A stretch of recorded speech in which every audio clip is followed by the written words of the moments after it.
আসসালামু আলাইকুম। চেৰি খালে?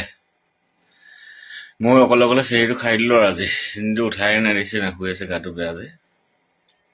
দোৱা কৰিব দেই, গাটো যাতে এনেকে বেয়া হৈ যাতে পাৰ হৈ যায়, বেছি বেয়া নহয়গে আৰু যাতে। উঠিবলৈ অগ্নিয়ে নাই হোৱা আজি মোৰ তেনেকে উঠিবই পৰা নাই।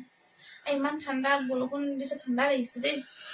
অলপ আজি ঠাণ্ডা, ইমান ঠাণ্ডা লাগি গ'ল। কালিতো মই হাফ স্পৰ্টিং পিন্ধি আছো, বৰষুণ চৰষুণ আহিছে যিটো, কিন্তু আজি একদম তৰাবি আগে আগে মই বহুত ঠাণ্ডা পালো দেই। চবতে বৰষুণ দিছে নে অকল শিৱসাগৰত দিছে জানো? দিছে, বহুত জেগাত দিছে। কমেণ্ট কৰিবচোন, ভিডিঅ' চোৱা সকলে ক'ৰপা চাইছে, ক'ত ক'ত বৰষুণ দিছে। 13 নম্বৰ ৰোজা হ'লেই আৰু ন? মোৰ দাঙি দিছে, উঠোৱা নাই। 1 তাৰিখে আপুনি 2 তাৰিখে হ'ব বাৰু ঈদ।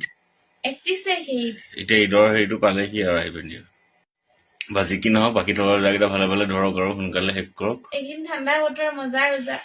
একো কামেই নাই আৰু, ৰোজা এনে আছে আৰু। পানী না পিয়াহ ভোক নালাগিলে না কি পিয়াহ, ৰোজা, হয় নাই? না ভোক না পিয়াহ, পানীকণ খাবলৈ ৰোজা পানীকণ বুলি খাই ক'লে পানী পিয়াহ লাগিব লাগিব, সেইটো মেইন ৰোজা নিচিনা লাগে, হয় নাই বাৰু?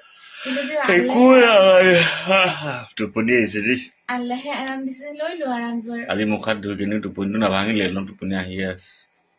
পৰাপত নামাজটো কৰি শুয়ে দিওঁ, হৈ গ'ল নেকি সময়? অকমান টাইম আছে আৰু 20 মিনিট আছে।